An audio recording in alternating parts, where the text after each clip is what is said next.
My name is Elizabeth Thompson, and I'm 27 years old. I've been married to James for 5 years, and together we have a 4-year-old son named Jack. Initially, I worked full-time after our marriage, but now I transitioned to a part-time role at the same workplace where James is employed. James and I began dating due to his persistent pursuit, which eventually led to our marriage.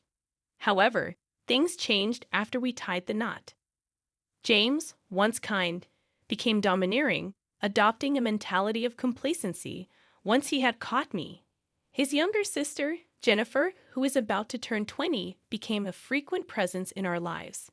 Despite our age difference, James indulged her every whim, making me feel like a mere housemate catering to her demands. Jennifer's visits were often untimely and unannounced, and she never brought anything with her. Upon arrival, she would ignore me, as if it were a normal occurrence. James, on the other hand, welcomed her warmly, offering her our meals, even if they were meant for just the three of us. Whenever I raised concerns about the limited food, James would insist that I share my portion with Jennifer, blaming me for not anticipating her arrival. Although Jennifer would offer insincere apologies when prompted by James, it was evident that she enjoyed his unwavering support and care more than any genuine remorse. I found myself constantly sidelined, even during meals, as Jennifer would exclude both Jack and me from the table, insisting on private conversations with James. This exclusion extended to everyday tasks, as James and Jennifer seemed content to let me handle everything alone. I'd often felt like an invisible presence in my own home, relegated to the role of a housemaid while they enjoyed each other's company. One evening, as I was preparing to bathe Jack, James demanded that I fetch a specific dessert from a downtown bakery, despite the late hour. When I hesitated, citing Jack's bedtime routine, Jennifer joined in, pressuring me to comply with James's wishes. Fearing further confrontation, I reluctantly agreed, leaving Jack behind as I rushed to fulfill their request. As I stepped out of the house, I overheard James threatening me with divorce if I dared to defy him again, loud enough for Jack to hear. Despite his tender age, Jack's concerned expression mirrored my own fears and frustrations. I fought back tears as I turned to Jack, asking him, "What kind of cake do you want, Jack?" His eyes, cloudy with disappointment, lit up as he replied, "Mommy, I want a cake with lots of apples." We chatted animatedly about cake flavors on our way to the bakery, momentarily distracting me from the hurtful words. Arriving just before closing time, we found the selection limited. Nonetheless, I purchased 2 slices of strawberry sponge cake and 1 slice of the fruit-covered cake Jack desired. Eager to fulfill his wish, back home, I set the cakes on plates and served James and Jennifer before attending to Jack. To my dismay, Jennifer commented, "That cake looks more delicious," eyeing Jack's choice. James, without hesitation, swapped Jack's cake for Jennifer's, dismissing Jack's protest. When Jack cried out, James callously stated, "I bought that cake with my own money, so you don't have the right to choose." Enraged by his cruelty, I confronted them, only to be met with James's threat of divorce once again. Jack, his tears subsiding, looked at me with concern. After a moment's hesitation, he bravely began to eat the cake Jennifer was supposed to have. "Mummy, this cake is delicious. I'm glad I got this one," Jack forced a smile, masking his true feelings. Seeing 3 adults imposing such hardship on a child stirred something within me. In response to Jack's feigned enjoyment, I suggested we eat in another room, away from the toxic atmosphere. Despite James's protests, I took Jack to the other room, allowing him to savor his cake in peace. Ignoring my husband and Jennifer, we enjoyed our time together, finding solace in each other's company. That night, we slept in Jack's bed, finding comfort in our bond. The next morning, as I awoke to start the day, Jennifer had already departed. While tending to James and Jack, I heard Jack crying. Rushing to him, I discovered his porcelain piggy bank, a gift from my father, shattered, its contents missing. Every night, Jack would bid good night to that piggy bank, a cherished routine now shattered. I had watched Jack bid goodnight to his piggy bank the previous evening, a small ritual he cherished. With a sinking feeling, I suspected James, who was in the living room, might know something about its sudden demise. So without delay, I questioned him. His response was callous, lacking any hint of remorse. She just needed a bit of money, so she broke the piggy bank, he stated indifferently, as if it were inconsequential. As Jack cried, I tried to console him, but soon found myself overcome with tears, unable to hold back the flood of emotion. I could endure the mistreatment from James and Jennifer, but seeing Jack left unprotected and wondering what he meant to James filled me with a sadness and anger I had never known. A mix of emotions surged within me, overwhelming my composure. As Jack and I wept, James chided, "Don't make me feel gloomy first thing in the morning," his words laced with irritation. Losing my patience, I confronted him openly, condemning his actions. "Don't you think what you did is wrong, even seeing Jack crying like this?" I exclaimed, breaking my resolve to shield Jack from marital discord. James, without a word, retrieved a document from the bedroom, a divorce form. Shoving it at me, he declared, "If you're not satisfied with what I say and do, let's get a divorce," before storming off to work. Jack, who had never before cried over matters involving James and Jennifer, had been inconsolable since last night. I, too, had surpassed the limits of my patience. "Jack, let's take a break from daycare today, okay?" I suggested, hoping to provide him some comfort. With a resounding yay, Jack eagerly agreed, thrilled at the prospect of spending the date with me. As he nestled on my knee, his innocent gaze filled me with a sense of serenity, reminding me of the boundless patience harbored within a child's heart. Together, we decided to indulge in a day of play, to release the pent-up frustrations that weighed heavily upon us.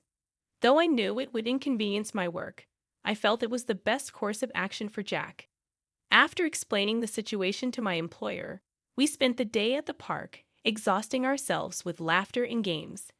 By lunchtime, we returned home, where Jack, unusually clingy, nestled in my lap like a baby, finding solace in our shared embrace. I had originally planned to tackle some household chores while Jack napped. However, sensing the significance of the day, I decided to seek solace in watching Jack's peaceful slumber instead. Suddenly, the sound of the front door unlocking startled me. It was too early for James to be home. Hastily grabbing a nearby bag, I retreated to the bedroom closet, cradling Jack in my arms. Straining my ears, I discerned a familiar voice, Jennifer. She seemed to be searching for something, her rummaging filling the air with tension. Peeking through the slightly opened closet door, I observed Jennifer's actions and listened to her muttered frustrations. After a flurry of noisy activity, she made a phone call, expressing her inability to find what she was looking for. With a resigned sigh, she mentioned bro, before finally leaving and locking the door behind her. Emerging from the closet, I gently laid Jack on the bed, pondering the intrusion. What could James and Jennifer be searching for? And why did Jennifer have a key? I felt a wave of unease, as if James had become a stranger. In a rush, I packed Jack's essentials into the bag I had grabbed. Just as I finished, Jack stirred awake. "Jack, let's go to Grandpa's house," I said, taking his hand and hastily making our way to the station. Within moments, we were on a train headed to my parents' home, just 2 stops away. Arriving unannounced, my parents were surprised to see us. Jack wasted no time in playing with the family dog, his laughter easing my tension. As I explained the unsettling events to my parents, I couldn't shake the feeling of fear that lingered. I wondered if Jennifer's search was for something personal, perhaps my banking card from my single days. I became increasingly convinced that the missing item Jennifer and possibly James were searching for was indeed my banking card from my single days. This suspicion stemmed from the fact that I had once run a successful online shop for handmade goods, which had flourished with the help of friends I'd invited into the business. As my shop gained popularity and recognition, I had made plans for my trusted friends to manage it while I focused on motherhood. Balancing part-time office work with my responsibilities at home, I had kept my role as the company's president hidden from James.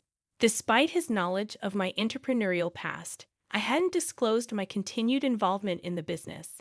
This secrecy stemmed from issues that arose after our marriage. James, who had a habit of spending his entire salary with no savings, had pressured me to become a full-time homemaker. Unwilling to accept his terms, we had settled on my working part-time. However, he had insisted I sign a contract limiting my claims to marital property, leaving me financially vulnerable. Throughout our marriage, I had received only a meager allowance for household expenses, covering the child's needs from my own earnings. James' presumption that I still had savings from my single days likely fueled his and Jennifer's search for my banking card. Nevertheless, I had taken precautions to safeguard my assets. I had a separate savings account for our child, to which I regularly contributed. The banking card they sought would yield nothing, as I had stored it in the family safe at my parents' home, following my father's advice. However, another concern arose when Jack tearfully confessed to breaking a piggy bank gifted by my father, failing to save money as promised. This infuriated my father, who was on the verge of confronting James when my mother intervened, urging caution. With no concrete evidence, acting rashly could worsen the situation, especially given James's casual mentions of divorce. This insight prompted me to reassess the situation, considering the implications of my husband's actions and Jennifer's unexpected intrusion. Fearing that James might exploit any perceived wrongdoing on our part to his advantage in the divorce, I made the decision to record their conversation, hoping to uncover their true intentions. In the meantime, my parents sought advice from a trusted family lawyer, a longtime friend of my father. Upon our return home, I began preparing dinner as usual, with my phone discreetly recording the unfolding events. True to expectations, James's first question was about the whereabouts of the banking card. When I pressed for an explanation, the conversation quickly escalated.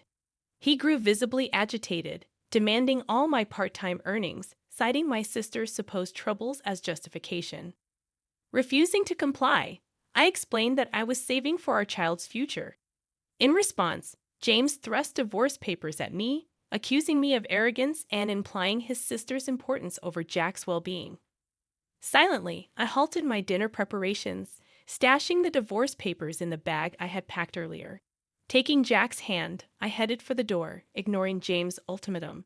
He warned me not to return, emphasizing his seriousness about the divorce, citing his discomfort with Jennifer's unrestricted access to our home. Leaving behind the familiarity of our home, I was bombarded with calls and emails from James, all of which I ignored as we made our way to my parents' house. There, I shared the recording with them and presented the divorce papers James had given me. Discussing our options, my parents acknowledged the potential harm a divorce could inflict on Jack's tender heart. Lost in contemplation, Jack's innocent request for food broke through the tension. My mother swiftly prepared his favorite dish, hamburgers, tears welling in my eyes as I realized the depth of my emotions. The floodgates of my emotions burst open, and I found myself unable to stem the tears. Jack's enjoyment of the hamburger was palpable, his grin stretching from ear to ear as he expressed his wish to have Grandma's hamburgers every day. "It's because Grandma fills them with so much love," he proclaimed, offering me a bite-sized piece with an earnest smile. As I tasted the familiar flavors, Jack's tender words melted my heart even further. "This hamburger is filled with love. Isn't it tasty, Mommy? Please don't cry," he pleaded, his concern touching me deeply, but his compassion only brought forth more tears from me. Sensing my distress, my father intervened, explaining to Jack that my tears were tears of joy, moved by his thoughtful gesture. He reassured Jack that family moments like these were precious and brought immense happiness. In a poignant moment, Jack expressed his understanding, feeling more love from our family than from his father. Embracing the concept of divorce with a maturity beyond his years, he found solace in the warmth of our family. Even back at my parents' house, Jack found comfort in our aging dog Max, declaring him as his little brother. With a sense of resolution, I made the decision to proceed with the divorce, knowing it was the best path for our family's well-being. The following day, as Jack slept soundly beside my father and Max, I shared a bed with my mother, finding solace in the familiar comfort of her presence. We reminisced about cherished childhood memories until sleep claimed us. Upon waking, I braced myself for the flurry of messages from James. Over 200 missed calls and emails awaited me, ranging from harsh criticisms to desperate pleas for reconciliation. Despite the uncertainty, I remained steadfast in my decision to prioritize the happiness and stability of our family. Feeling the weight of the situation, I switched off my phone once again, temporarily shutting out the chaos of messages and calls. Later that afternoon, my lawyer arrived, and we delved into the intricacies of my predicament, solidifying my resolve to proceed with the divorce. With solemnity, we signed the necessary documents, setting the wheels of legal separation in motion. The following day, my lawyer met with James to discuss the terms of our divorce. 2 days later, he returned to my parents' house with updates. The outcome was revealing and disheartening. Jennifer's troubles ran deep, stemming from a shopping addiction and involvement with questionable establishments. James, acting as her guarantor, had been entangled in her financial mess. Their plan to utilize my savings to alleviate their debts was laid bare. Despite his earlier resistance to the divorce, James appeared to have a change of heart, expressing regret and sorrow. He agreed to a fair child support arrangement for Jack, acknowledging his responsibility. In a brief but emotional conversation, James confessed his misguided priorities and misplaced loyalty to Jennifer. He lamented the strained relationship with Jack and expressed a desire for reconciliation. However, I remained resolute in my decision to move forward with the divorce, firmly closing the door on any chance of reconciliation. After our conversation, I embraced a fresh start, leaning on the support of my parents as I navigated the transition. Jack's well-being remained my priority, and I ensured his smooth transition to a new daycare. Meanwhile, I revitalized my career as a businesswoman, seizing the opportunity for personal growth and empowerment. As for James and Jennifer, I could no longer remain silent about their actions. I informed my in-laws, who, in a justified fury, decided to sever ties with them. Now living in modest circumstances, James and Jennifer faced the consequences of their choices. Their once strong bond now fractured by blame and resentment. Their downfall served as my own form of retribution, a reminder of the consequences of betrayal and greed.